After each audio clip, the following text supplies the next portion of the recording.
I still can't believe it's 6 years since I started this thing. Hey guys, welcome back to the DrCliffAuD vlog. This is vlog number 300, and today I'm talking to you guys about something that I started 6 years ago, and it still blows my mind that it has gone on that long. But before I get into it, do me a huge favor, click the like button, really helps out the channel. And if you are not yet subscribed to the channel with notifications turned on, go ahead and do that as well. It's greatly appreciated. So the thing that I'm talking about is not me starting this vlog. And you would think that, oh Cliff, you are on vlog 300. It has been 300 episodes of this thing where you just come and sit down and talk in front of the camera and tell us what you think about everything, whether you want to hear about it or not. But it's not. That's not what I want to talk about today. I want to talk about when I started the HearingUp Network. So the HearingUp Network is my network of hearing care professionals that have gone through this vetting process that I created so I can ensure that when you go and see one of these professionals that they're going to follow comprehensive audiologic best practices. Now, I did not start this to be a self-serving thing. And it was actually called the Dr. Cliff Approved Provider Network initially, but the goal was for me to help you guys find a hearing care professional who is excellent at what they do. It was not for me to basically say, hey, they only are good if I say that they're good. It was a lot of hearing care professionals who are out there who are already practicing at a really, really high level. I just needed to find a way to identify who these individuals were so I could refer them to you. Because, I mean, I'm 300 vlogs into this now. I don't even know when I started the vlog. Obviously, it was about 300 weeks ago, probably around 305 weeks ago, because I missed a couple of weeks here and there. Probably 5 is what I would estimate. So if you do the backwards math on that. But nevertheless, I started the channel back in 2017. And by the time I was 2 years into the channel, it had a pretty decent following of individuals who are like, hey Cliff, where can I go to find a really good hearing care professional? And so essentially a problem existed and I needed to find out a way to solve that problem. And so working with my friend and colleague, Dr. Mikasalia, who kind of had this idea of like, hey, why don't you like create some kind of criteria that makes you feel comfortable referring to different professionals who are in different states, and then you can feel more confident that the person you're sending these individuals, these YouTube viewers to, are actually good at what they do. And I'm like, that's a great idea.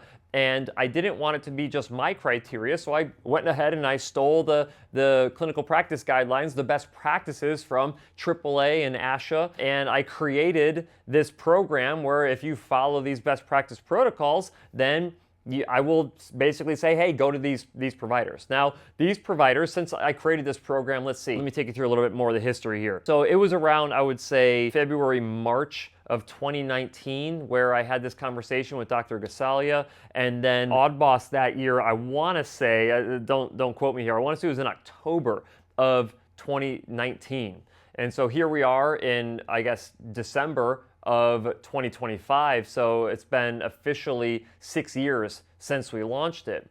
And at that initial conference, it was called the AAAD conference. It was in Naples, Florida. I remember showing up with, I had to submit the checklist, because if you're familiar with the network at all these professionals have to comply with these best practice checklists. So I basically took all of these best practices, put them in checklisted format so it was easy for you guys to understand, and so it was easy for hearing care professionals to understand what the criteria was that they had to comply with to be inside of the network. And I remember Ashley and me, we had to submit the digital version of that to some print shop in Naples, and it was like 2 miles away from the hotel that we were staying at. So we literally walked 2 miles, and I'm thinking to myself, did we not have Uber or something like that? We could have Ubered over there, but we literally walked 2 miles to go pick up this big box filled with stacks of these applications and checklists for when I presented at the conference. And there was about 100 practice owners at the conference, and about 40 of them, maybe a couple over 40, submitted their applications right then and there, literally on paper. They hand wrote it out. We forgot to put on the credit card, like a spot for you to put your credit card information. So we basically just had to say, like, kind of like write your credit card information on the back of the paper of the application, and people did it. You know, it actually worked really, really well.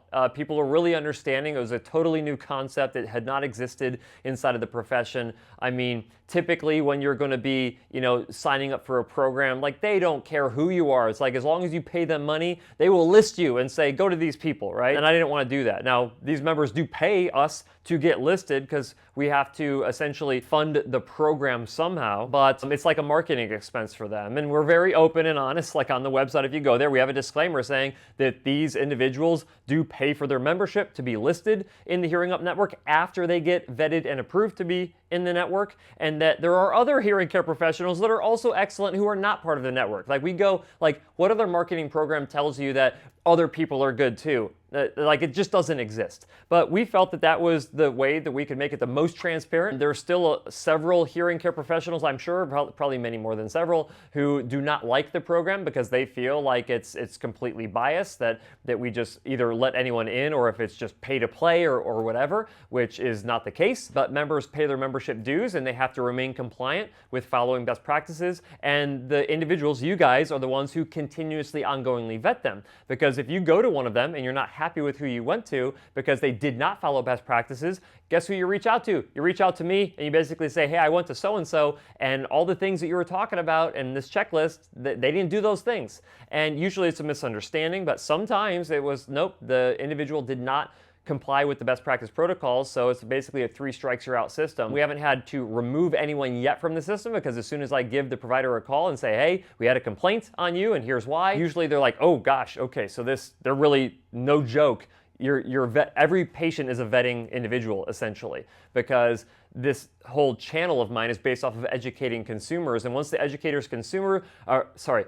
consumer is educated, that means that you have a lot more power, meaning the chances of you being taken advantage of are extremely low, all right? Because you're taking that into your own hands. I'm just trying to help facilitate it and make it easier for you guys. I mean, you could go to a different hearing care professional and ask them if they follow all of these 80 different best practice procedures, but it's a lot easier just to go through the ones that I vetted already. And if you're interested in finding one of these professionals, you can go to hearingup.com and you go to the Find a Provider map and you can see all the different providers. I will say that we started off with about 40, which is how we got launched up and off the ground. And then we have grown to over 200 providers inside of the network, which I am really, really proud of over the course of the past 6 years. It is a very, very restrictive group. If you are not 100% following best practices, you do not get to join the network. I don't care if you do real ear measurement. I don't care if you do speech and noise testing. I don't care if you do test box measures. If you do anything else singularly, that doesn't matter to me. You have to be 100% comprehensive. You either do it all, and if you miss one thing, you are not eligible for the network. You have to literally do every single thing. And it's because it's in your best interest to go to a professional who does these best practices. Now, I have a ton of videos talking about best practices. If this is the first time that you're actually hearing about it, I highly recommend that you go and you Google what best practices are. I recommend that you download my best practice checklist. I have a ton of information on all of this. You can download my hearing aid buyer's guide that goes into the discussion of best practices there as well. I'll try to link all these things down in the description for you. You can also find all of them on hearingup.com as well. But it's just kind of fun to see where things have come over the course of the past 6 years. The channel is substantially larger. We refer substantially more individuals to these providers. And it's honestly something that I gain a lot of satisfaction in, not because it's nice to get the membership dues each month to run the program, but because of all of the messages that I get from you guys who've gone through HearingUp members that are like, I had no idea all the things that went in to high-level audiologic care. I've had hearing aids for 30 years and no one has ever done all of these different things with me, and I'm hearing better now than I did 30 years ago, which makes no sense. But that's why the network was needed, honestly, because people need to be able to hear their absolute best, and unless you're going to someone who follows best practices, the likelihood of that happening is basically zero. We'll probably try to keep this thing going. Hopefully I'm here on vlog 600 telling you about how, oh hey, the HearingUp Network is now like 12 years old or however old it will be at that point. And I expect the numbers to just keep going up and up and up, because you may notice that as time goes on, either professionals are focusing on providing extremely high quality of care, or they're trying to do cheap discount care. And there's really, the in-between is not really existing that much more, and it probably won't exist that much longer. I want to know what you think. Do you think that the HearingUp Network is a good thing? Have you actually gone to a HearingUp Network member yourself? If you have, let me know down in the comment section, and I'll see you next week.